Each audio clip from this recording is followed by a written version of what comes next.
सबसे पहले हम यह जानना चाहते हैं कि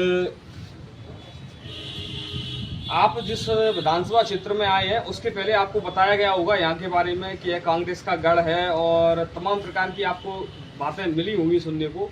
तो वास्तविकता में धरातल पे आपको कैसा महसूस हुआ कि यहाँ सब कुछ है ऐसा? अब हमको तो कहीं दिखाई नहीं पड़ रहा है कि ये कांग्रेस का गढ़ है तो भाजपाइयों का गढ़ है, मुझे ये दिख रहा है। हाँ, गढ़ किसी ने बना के रखा है अपना, उसके गढ़ को तोड़ने हम लोग आए हैं और मुझे पूरा विश्वास है कि अब की बार, क्योंकि कमल तो यहाँ हर बार खिलता है, लेकिन कुछ ऐसी विषम परिस्थितियाँ, ऐसा कुछ कारण है जिस कारण को मैं आपसे शेयर नहीं कर सकता हूँ। उन कारणों के नाते कहीं ना कहीं हम लोग चुनाव यहाँ पर हार जाते हैं और अब की बार उन्हीं कारणों को ठीक करने आया हूँ। और मैं आपको विश्वास दिलाता हूँ, जो हमारे खिलाफ चुनाव लड़ते हैं, जो कांग्रेस के, जिनके बारे में आप बता रहे हैं 7 बार से वो जो है यहाँ के विधायक हैं, जहाँ तक मैं जानता हूँ उनका कुल वोट 55 हज़ार वोट है, इससे ज़्यादा का उनका वोट नहीं है। और हमारे भारतीय जनता पार्टी का कुल वोट जो है अगर मैं जोड़ूँ तो कम से कम 80 से 85 हज़ार वोट है। और 80 से 85 हज़ार वाला अगर चुनाव हारता है तो कहीं ना कहीं कुछ कमियाँ हैं, उन्हीं कमियों को दुरुस्त करने आया हूँ। और अब की मुझे पूरा विश्वास है कि हमको 80 हज़ार मिलेगा। और 80 क्या, उनके जो 50 में उसमें भी मैं सेध लगाने आया हूँ, ठीक है, उनके 50 में सेध लगाऊंगा और उनको उनकी कोशिश मेरी है कि उनकी जमानत जब्त करूंगा और हम लाखों वोटों से जो है चुनाव जीतने का काम यहाँ पर करेंगे। एक बात संज्ञान में आई है, आज ही सुबह पढ़ने को मिला न्यूज के माध्यम से कि कांग्रेस पार्टी के पदाधिकारी और कार्यकर्तागण आपके खिलाफ एक प्रदर्शन करने जा रहे हैं कि कल आपने प्रशासन को भारतीय जनता पार्टी के कार्यकर्ता की तरह इस्तेमाल किया, उनको बैठक में आमंत्रित किया। इस बारे में आपके संज्ञान में यह बात आई है? अगर आई है तो इस पर आपका क्या कहना है? अब देखिए, ऐसा है कि वो हमेशा यही करते आए हैं तो उनको हर जगह यही लगता है, क्योंकि उन्होंने आज तक कहीं ना कहीं अपने सत्ता जब उनकी थी तो मैं समझता हूं कि यहाँ के एसडीएम के, यहाँ के तहसीलदार का, यहाँ के सरकारी कर्मचारियों का उन्होंने इसी तरीके से प्रयोग किया था। वो जो प्रयोग किया था तो उनको लगता है कि सब इसी तरीके से प्रयोग करते हैं। कल हमने आंगनबाड़ी की कार्यकर्तियों को बुलाया था, उसके पीछे सिर्फ उद्देश्य था उनसे मिलना। हम ये जानना चाह रहे थे कि हमारी जो सरकार है, जो योजनाएं आंगनबाड़ी की चला रही है, चाहे वो पुष्टाहार योजना हो, चाहे वो जो है बच्चों की शिक्षा को लेकर की योजना हो, उन योजनाओं की जानकारी के संबंध में मैं उन महिलाओं को बुलाया था, आंगनबाड़ी की कार्यकर्तियों को बुलाया था। उनकी कुछ समस्या थी, उनकी समस्या को भी उन्होंने हमसे बताई, उसको भी हमने संज्ञान में लिया। मैं यहाँ का विधायक नहीं हूँ, लेकिन ये मेरा अधिकार है, ये मेरा एक इस देश के नागरिक होने के नाते, भारत के नागरिक होने के नाते मैं देश में कहीं भी जाकर के सरकार की योजनाओं की जानकारी प्राप्त कर सकता हूं और वहां अधिकारी कर्मचारियों से मिल सकता हूं। बाकी ये तो मैं एक नागरिक के नाते कर रहा हूं, एक नागरिक के नाते भी हैसियत है। दूसरा, मैं एक जनप्रतिनिधि हूँ और जनप्रतिनिधि का जो प्रोटोकॉल होता है वो पूरे देश में होता है, न कि उत्तर प्रदेश में होता है। मैं देश के किसी भी कोने में जाऊँ, मेरा जब प्रोटोकॉल जाता है तो वहाँ की सरकार हमारा वहाँ के रहने की व्यवस्था करती है। साथ में अगर मुझे कहीं दर्शन करने जाना है या कहीं कुछ और विशिष्ट मेरा आयोजन है तो वहाँ की सरकार मुझे व्यवस्था देती है, यहाँ तक कि सुरक्षा की व्यवस्था वहाँ की सरकार देती है। एक किसी पूरे देश में कहीं भी मैं जाऊँ तो रही बात यह है कि मैं समझता हूँ कि मैं तो आंगनबाड़ी कार्यकर्तियों से यहाँ की जानकारी प्राप्त कर रहा था, सरकारी योजनाओं की जानकारी प्राप्त कर रहा था। अब उनको ये लग रहा है कि हम उन आंगनबाड़ी कार्यकर्तियों से प्रचार करवा रहा हूँ। इसका मतलब आप समझ सकते हैं कि कहीं ना कहीं वो ये काम करते रहे हैं, इसलिए उनको ऐसा लग रहा है कि जो काम मैं करते आया हूँ वही काम ये लोग भी करने वाले हैं। तो हमारी ऐसी मंशा नहीं, हम तो सरकार की योजनाएं गरीब तक पहुँचे, दलित, मजलूम, शोषित, वंचित तक पहुँचे, जो लाभार्थी है उस तक पहुँचते, हमारी बस इतनी ही चिंता है।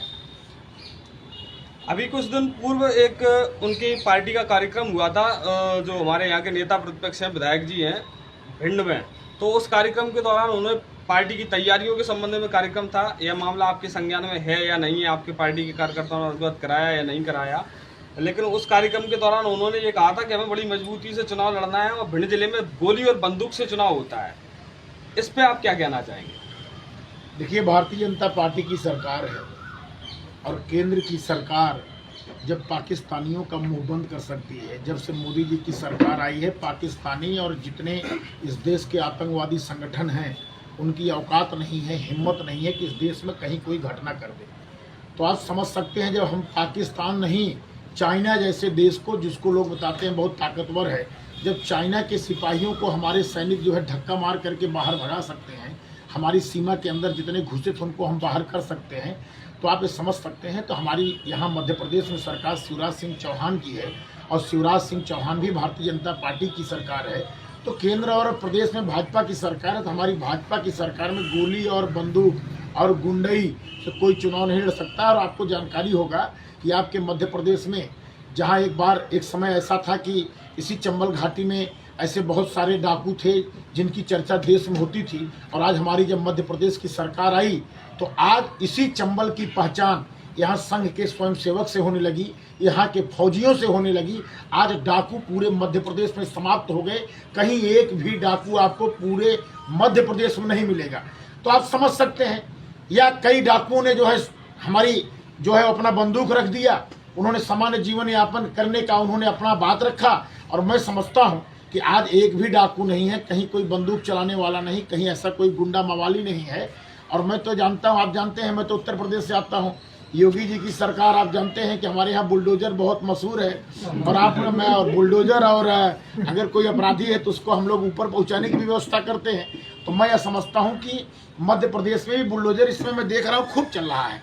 हमारे शिवराज सिंह चौहान जी भयंकर बुलडोजर चला रहे हैं। तो यहाँ गोली और बंदूक से चुनाव नहीं होगा, बल्कि यहाँ पर आम मतदाता स्वच्छंद होकर के जाकर के अपना मत का प्रयोग करेगा और एक लोकप्रिय सरकार का चयन करेगा, जिसको चाहेगा उसको वोट देगा। और चूंकि भारतीय जनता पार्टी गरीबों के लिए काम कर रही है, हर जात पात भेदभाव नहीं कर रही है, जन कल्याणकारी योजनाएं चला रही हैं, तो मुझे पूरा विश्वास है कि यहाँ का मतदाता, लाहौर का मतदाता एक एक मत भारतीय जनता पार्टी के कमल के फूल पर देने जा रहा है। इससे यहाँ के जो विधायक हैं वो बौखला गए हैं, उनको यह पता लग गया है कि अब मेरा हार तय है, मेरा पतन जो है अब तय है। एक आखिरी सवाल, वो जनता का सवाल है। जिस प्रकार आपने अपने विधानसभा क्षेत्र या अपने जिले की बात करें, जिले को 2 भागों में विभाजित करने की बात कही है, बदलापुर को जिला बनाने की बात की है, ऐसी मांग यहाँ भी लोगों की दबी जुबान से उठती रही है, जनता चाहती भी है। लेकिन यहाँ के मौजूदा जो स्थानीय विधायक हैं उन्होंने इस बात का विरोध किया है कई बार, और उन्होंने कहा है कि हमारे यहाँ विकास खंड शामिल होने को तैयार नहीं है, ये कई भी कारण बताए। तो अगर भारतीय जनता पार्टी का यहाँ से विधायक चयनित होता है, या इस समय आप हमारी बात को, जनता की बात को सरकार तक पहुंचाते हैं, तो क्या आप इस बात को, जो नेतृत्व है आपका मध्य प्रदेश सरकार का नेतृत्व तक, आप इस बात को पहुंचाएंगे और जनता को इस बारे में क्या संदेश देना चाहेंगे? देखिए, अभी मेरा मुख्य उद्देश्य कमल कमल कमल कमल कमल खिलाना है, और मैं समझता हूं कि यहाँ बहुत सारी समस्याएं हैं। मैं कई जगह गया, कई जगह लोगों के जो भाजपा के कार्यकर्ता थे या समर्थक थे, उनके घर गिरा दिए गए, कई लोगों के रास्ते बंद कर दिए गए, और कई ऐसी समस्याएं यहाँ पर, जनता की समस्याओं को कुछ सुनने वाला नहीं है।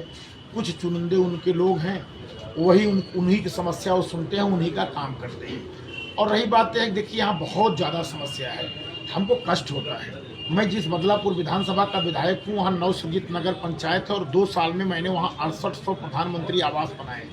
और जब मैंने यहाँ का खाता खोला तो यहाँ पर मात्र 1000 आवास बने। हमने अपने नगर पंचायत में जहाँ कम से कम 20,000 शौचालय बनवाए, वहीं पर जब मैं यहाँ पर शौचालय की सूची देखता हूँ तो 978 शौचालय मिलते हैं। जितनी बड़ी नगर पंचायत आपका लाहौर है, उतनी ही बड़ी नगर पंचायत हमारा बदलापुर है। जाके आप समीक्षा कर लीजिएगा अपने मीडिया के माध्यम से, 6800 आवास बने। कहीं ना कहीं मैं वहाँ पर अपनी सरकार से मांग किया और हमारे गरीबों को के लिए हमने आवास दिलवाया। यहाँ का विधायक, चूँकि वो तानाशाह है, वो राजा अपने आप को समझते हैं। जो तानाशाह हो जाएगा, जो राजा हो जाएगा, उनको लगता है कि मैं 7 बार से लगातार विधायक बनता चला आया हूँ गोली और बंदूक के दम पर। तो मैं यह समझता हूँ, जो गोली और बंदूक की बात कर रहा हो, जो लूट की बात कर रहा हो, जो बूथों को लूटने की बात कर रहा हो, तो आप उससे कैसे सोच सकते हैं? यहाँ तो लोकतंत्र है ही नहीं। यहाँ तो लोकतंत्र को उन्होंने समाप्त कर दिया है, यहाँ उन्होंने राजतंत्र स्थापित कर दिया है। तो जब लोकतंत्र नहीं होगा तो मोदी जी की योजनाएं धरातल तक कैसे पहुंचेंगी? एक गरीब को आवास, शौचालय, गैस का चूल्हा, हर घर बिजली, हर घर नल से जल, आप सोचो कैसे मिलेगा? गरीबों को मुफ्त में राशन कैसे मिलेगा? आयुष्मान भारत का कार्ड उस गरीब को कैसे मिलेगा? कहीं ना कहीं मैं यह समझता हूं, आप ही के चैनल के माध्यम से मुझे जानकारी मिला कि यहाँ के कांग्रेस के कार्यकर्ता कहते हैं कि हम गोली और बंदूक पर चुनाव जीतते हैं। तो आप समझ सकते हैं उनकी बात में सारी चीजों का जवाब है। उनको विकास से मतलब नहीं है, गरीब के काम से मतलब नहीं है, गरीब के आवाज से मतलब नहीं है। उनके दिमाग में क्या है कि 5 साल बाद जब चुनाव आएगा गोली बंदूक चला करके चुनाव जीत लेंगे। अब की बार जीत कर दिखाएं। अब की बार अगर उनको दम हो तो मैं चैलेंज कर रहा हूं, अब बदलापुर का विधायक हूं, अब बदलापुर से आके कह रहा हूं पूरे चुनाव भर मुझे यहाँ रहना है। मुझे केंद्रीय नेतृत्व ने पूरे चुनाव भर के लिए यहाँ पर लगाया है। अब पूरे चुनाव तक मैं यहाँ रहूंगा और कमल खिलाऊंगा। आप देखिएगा 100% यहाँ की एक एक पब्लिक, एक एक जनता, आम मतदाता मन बना लिया है यहाँ पर कमल खिलाने का। कोई रोक नहीं सकता है लहर का लहर, और यहाँ कमल खिलेगा। हमारे साथ बात करने के लिए आपका बहुत बहुत